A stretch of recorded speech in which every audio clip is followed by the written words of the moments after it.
Yes, hi guys, this is CCS Harish Matharia, 12th standard book keeping and accountancy, जिसमें admission of partner हमारा चल रहा है बेटा। क्वेश्चन नंबर 5 लास्ट लेक्चर में हमने खत्म कर दिया था। केशव माधव, याद आ रहा ही होगा आप लोगों को, केशव माधव है ना। और मैंने आपको इसका टोटलिंग करने के लिए बोल दिया था, बरोबर है। ये आपने पार्टनर्स कैपिटल का बैलेंसिंग फिगर निकाल लिया, प्रॉफिट आया था रिवैल्यूएशन P&L एडजस्टमेंट में, वो प्रॉफिट यहाँ ट्रांसफ़र कर दिया था आपने, और उसके बाद टोटल करना था कैपिटल का बैलेंस लिख के। Done, clear. चलो आ जाओ, आगे बढ़ता हूँ बेटा। चलो बच्चों,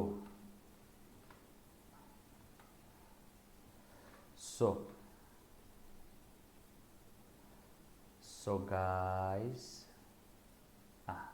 क्वेश्चन नंबर 5 हो गया था। नाउ क्वेश्चन नंबर 6, आ जाओ।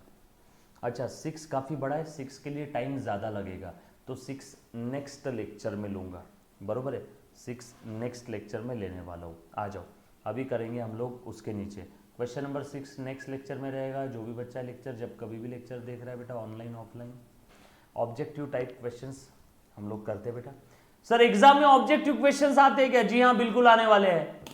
What is mean by reconstitution of partnership? What is mean by reconstitution of partnership? चलो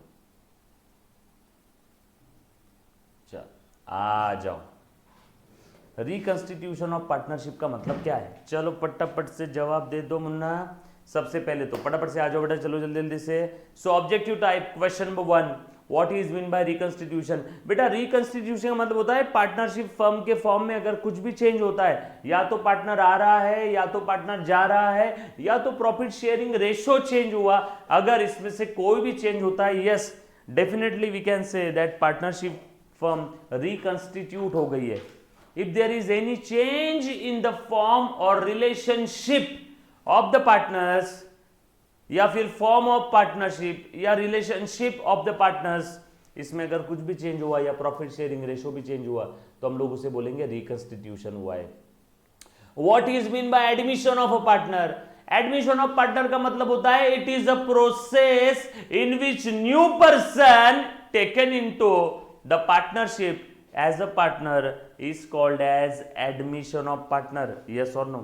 सर ऑब्जेक्टिव कितने नंबर्स के लिए आते हैं एग्जाम में? एक बच्चा सवाल पूछ रहा है बेटा, ऑब्जेक्टिव एग्जाम में सबसे पहले नंबर का जो क्वेश्चन होता है वो ऑब्जेक्टिव टाइप ही होता है। करीब करीब ऐसा समझो 20 नंबर के ऑब्जेक्टिव होते हैं, 80 में से 20 नंबर के ऑब्जेक्टिव होते हैं। एक बच्चे ने बोला सर पार्टनरशिप डीड में चेंज हुआ तो क्या हम लोग रिकंस्टिट्यूशन बोलेंगे क्या? जी हाँ बेटा, बिल्कुल बोलेंगे। Change in the partnership deed, partnership deed में अगर कुछ भी चेंज होता है तो यस उसे भी मैं रिकंस्टिट्यूशन ही बोलने वाला हूँ। ये बात समझ आई सभी को? पक्का? डन। उसके बाद आगे बढ़ेंगे। Then why is new partner admitted? नए पार्टनर को क्यों एडमिट करते हैं? काफी बार फर्म को पैसों की जरूरत होती है तो नए पार्टनर से कैपिटल लेके उसे एडमिशन दे देते हैं। काफी बार फर्म को नए इंसान की जरूरत होती है ताकि वो नया इंसान उसका स्किल यूज करके फर्म को आसमान की बुलंदियों पे लेके जाएगा, इसीलिए न्यू पार्टनर को एडमिट कर देते हैं। यस और नो? तो या तो पैसों के लिए या तो स्किल के लिए नए पार्टनर को एडमिट करते हैं बेटा। So new partner is admitted to the existing firm to increase the capital or to secure the advantage of the new partner skill, new entrant skill, new partner skill. So capital or skill, capital or skill, capital or skill. Yes or no? Clear? In what proportion is general reserve distributed among the old partner? बता बेटा। जब भी नया partner partnership firm में आता है तो उस नए पार्टनर को बोलते हैं ए नए पार्टनर तू बाहरी रुक। उसके आने के पहले पुराना प्रॉफिट, पुराना लॉस, पुराने पार्टनर्स पुराने रेशो में लेके चले जाते हैं। पुराना प्रॉफिट, पुराना लॉस, पुराने पार्टनर्स पुराने रेशो में लेके चले जाते हैं। यस और no? So old ratio, old profit sharing ratio. When is goodwill account raised in the books of the firm? जब कभी भी नया पार्टनर गुडविल नहीं लेके आ सकता, whenever new partner is unable, नहीं ला सकता है, अनेबल नहीं ला सकता है to contribute cash for goodwill, उस केस में हम लोग गुडविल रेस करते हैं और उसका फायदा एग्जिस्टिंग पार्टनर्स को मिलता है। So goodwill account debit to old partners capital account, goodwill account debit to old partners capital account in old ratio, in old ratio, yes और नो? पक्की बात। जब कभी भी नया पार्टनर गुडविल के लिए पैसा नहीं ला सकता है। क्लियर? यस, बिल्कुल सही लिखा है बेटा एक बच्चे ने वैल्यूएशन मेथड में, बिल्कुल। चलो उसके बाद what do you mean by sacrifice ratio? बहुत आसान है। नए part new ratio, new ratio, new ratio is less than old. पहले ज्यादा मिलता था, अब कम मिल रहा है, तो इसका मतलब सैक्रिफाइस हुआ। बरोबर है क्या? यस और no? A ratio which is surrendered or given up by the old partner, नए पार्टनर के लिए इन लोगों ने सैक्रिफाइस किया। पहले और बी दोनों आधी आधी रोटी खाते थे, अब नया पार्टनर आ गया ए बी और सी। अब देखो ए को भी थोड़ा कम मिल रहा है, बी को भी कम और सी को देना पड़ा।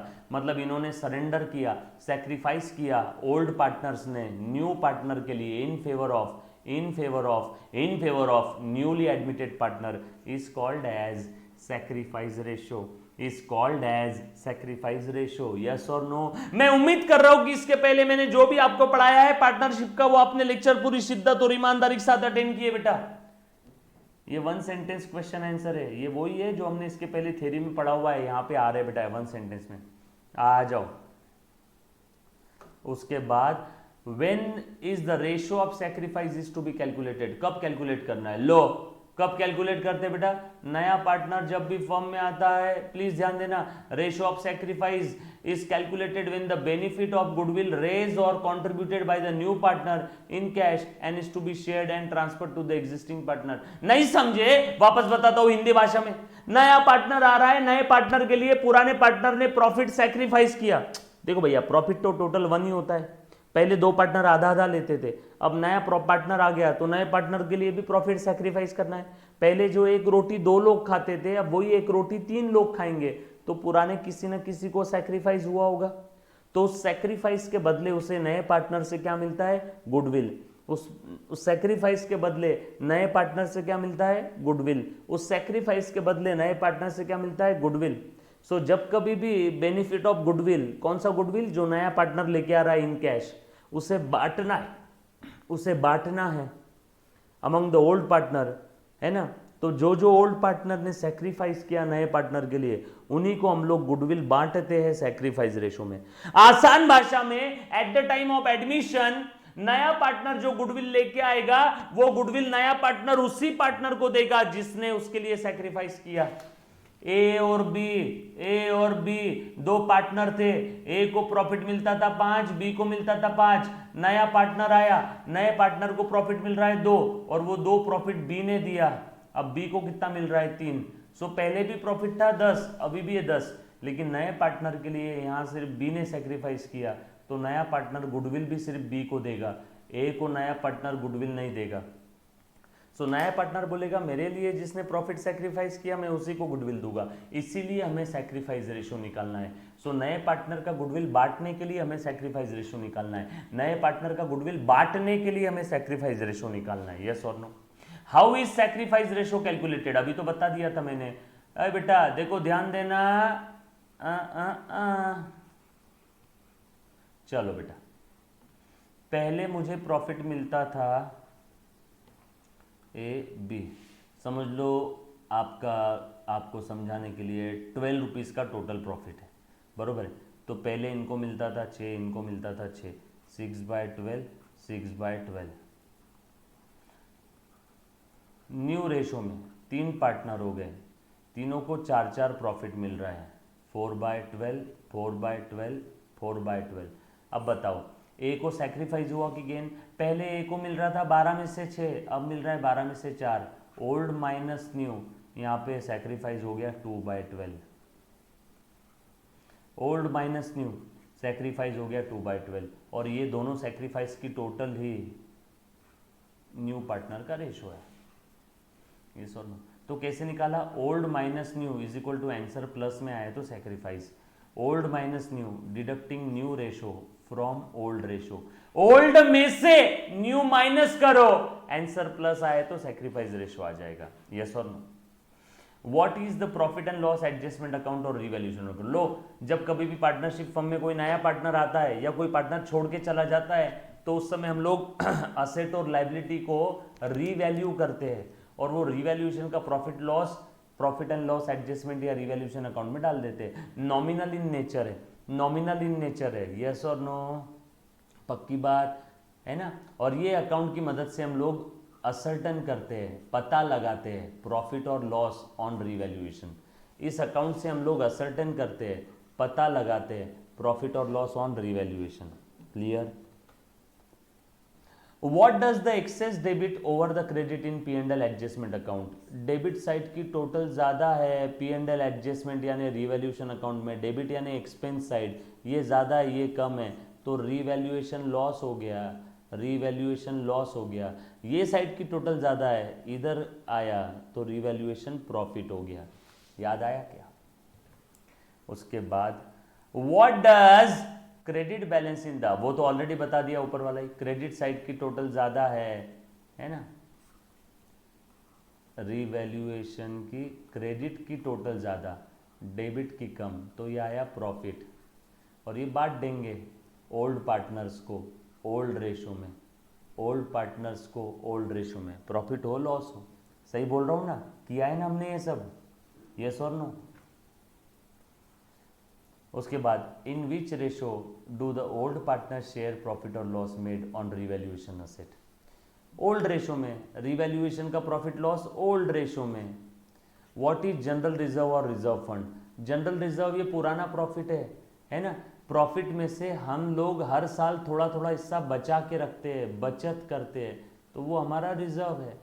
आपके पापा घर पे 1 लाख रुपए महीना कमाते हैं, पूरा का पूरा खर्चा कर देते हैं, थोड़ा सा बचाते हैं, बचत करते हैं हर महीने के महीने 50-50 हज़ार की, तो ये रिजर्व है। हर महीने के महीने बचत करते हैं 50-50 हज़ार की, तो ये रिजर्व है। सो रिजर्व मतलब क्या? सेट अपार्ट और setting aside a part of the profit, profit का थोड़ा सा हिस्सा हर साल साइड में निकाल के रखते हैं, है ना। तो फ्यूचर में कुछ होनी हनोनी हो गई, आग लग गई, फ्लड आ गया, अर्थक्वेक आ गया, है ना, तो उसके लिए हम लोग अनफोर्सिन, है ना, reserve is for unknown liability, reserve is for unknown liability. याद आया एक डायलॉग? नहीं याद आया तो लिख लो अभी। Reserve is for unknown liability, provision is for known liability. Reserve ये अननोन पर्पस के लिए होता है, प्रोविजन नोन पर्पस के लिए होता है। उसके बाद वो share the amount of general reserve on admission of new partner. बोलो बेटा, जनरल रिजर्व ये पुराना प्रॉफिट, पुराने पार्टनर, पुराना रेशो, पुराना प्रॉफिट, पुराने पार्टनर, पुराना ratio. On what single factor does the valuation of goodwill primarily depend? Most important factor है बेटा प्रॉफिट अर्निंग कैपेसिटी। अगर कोई ऐसा धंधा है जो प्रॉफिट ही कमा नहीं सकता, उस धंधे के लिए आप गुडविल दोगे क्या? महेंद्र सिंह धोनी का टी शर्ट में 500 का 5000 में भी खरीद लूंगा, लेकिन किसी राह चलते इंसान का 500 का टी शर्ट 5000 में खरीदूंगा क्या? नो। सो अगर बिजनेस की प्रॉफिट अर्निंग कैपेसिटी है तो ही उसका गुडविल आएगा, नहीं तो नहीं आएगा। और आज का ये आपका होमवर्क है, आपने पूरे एक सेंटेंस के लिए एक शब्द बताना है। राइट अ वर्ड और phrase for whole sentence. Account which shows change in the value of asset, revaluation account. Credit balance of revaluation account, revaluation profit, credit side की टोटल ज्यादा है। Proportion in which old partners make sacrifice, sacrifice ratio. Yes और no? समझ में आया क्या करना है? यस और नो? ये आपका आज का होमवर्क है, ये आप ट्राई करोगे। आंसर्स नीचे दिए हैं बेटा, और उसके बाद बचा हुआ इस टॉपिक का मैं कल लेने वाला हूँ पोर्शन। कल कोशिश करेंगे कि हमारा ये टॉपिक खत्म हो जाएगा, कल कोशिश करेंगे, कोशिश, पक्का कर पाओगे? Done? Okay, thank you very much, love you all, take care, bye bye, stay home, stay safe.